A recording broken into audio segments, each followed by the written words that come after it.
Hey guys, Perry here, back with another Cosmic Exploration Guide. Today's video is a short one, showcasing the most efficient method for completing the Botanist and Miner critical missions. As usual, keep in mind that this is early in the content, and may not apply to the red alerts that are not available yet as of the making of this video. With that said, let's dive in. For this method, you'll need to have a way to achieve 5,461 Gathering, which is a high tier stat breakpoint allowing the skills Bountiful Harvest 2 for Botanist and Bountiful Yield 2 for Miner to add 3 items per usage. If you're using the Teamcraft high tier meld set, you can use Jenga Curry or Pineapple Pond's Cake to reach this number, with Jenga having a slight edge since it adds GP. You can get away with normal quality if you're using Pond's Cake, but you'll need high quality Jenga Curry to meet the stat requirement, so keep that in mind when you're buying or making.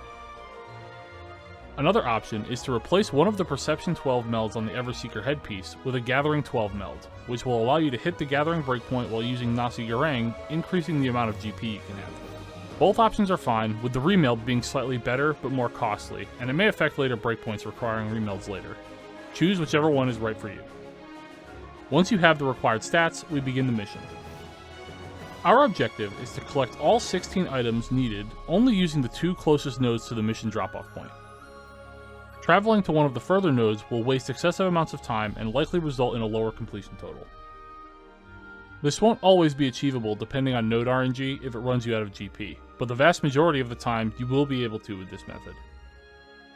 Next, I will demonstrate the decision making on the 2 nodes, but before I do that, I've prepared a flowchart showing the proper steps to take based on the Gatherer's Boon RNG.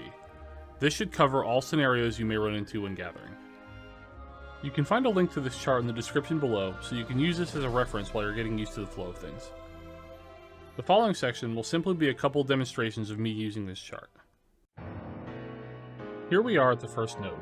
We begin with Bountiful Yield 2 and gather 4 times. I like to just quick gather on the first node, but don't forget to turn it off for the second if you do this. After that node is finished, we check how many items we've got. In this case, we have 7, so we know we will be using the left branch of our flowchart. At the second node, we immediately Bountiful Yield 2 and gather 3 times.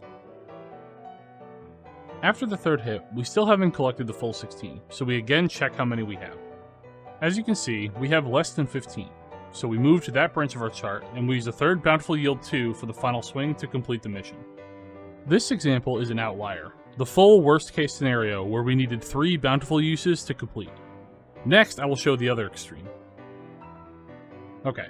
We're back at the start of our chart, and at the first node, we Bountiful Yield 2 and gather 4 times.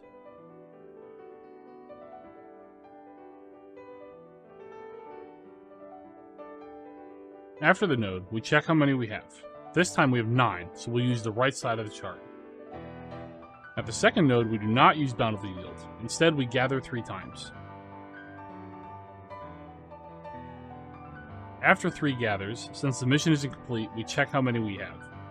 In this case, we have 15, so we know the last swing will complete the mission, and we gathered the final time. This is the best case scenario, where only a single Bountiful Yield was needed. In the red alert that I'm taking footage of here, GP regeneration isn't usually an issue thanks to the long distance you need to run to get to the nodes.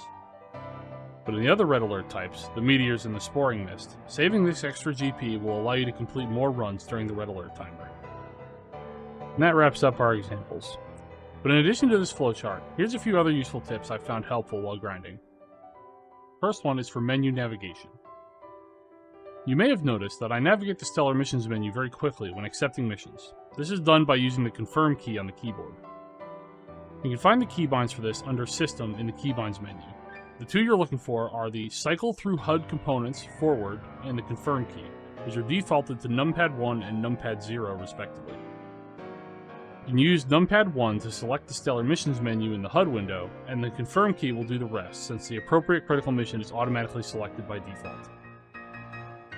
In addition to being used to navigate the menu, the Confirm key will also automatically select targets of interest that are near you. This is helpful if there are large numbers of people at the nodes, as you can simply approach the node and double tap the Confirm key to interact with it. The same goes for the mission drop-off point. And finally, while following the flowchart to the letter is technically the most efficient way to complete these, it requires a bit of focus to ensure you don't gather too many times or use your abilities incorrectly. For a more brain-off version, you can simply check to see if you have 9 or more items after the first node, and if yes, then use a second bountiful and quick gather again. This will cost you some GP in the long run, but it's still very effective. The most important thing is that this method saves on the travel time to the third nodes most often, and also conserves a ton of GP thanks to the extra items you get from the stat buffed Bountiful Harvest.